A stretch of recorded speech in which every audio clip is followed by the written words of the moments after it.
Selama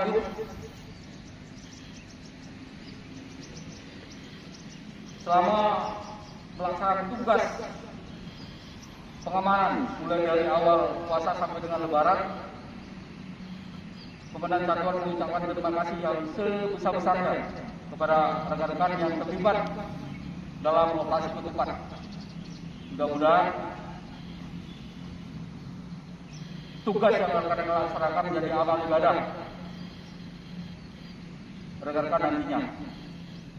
Jadi sudah menjadi tugas kita,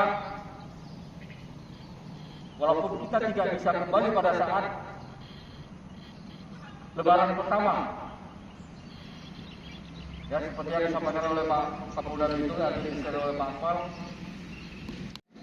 ada aturan. Jadi kalau memang sudah jam 7,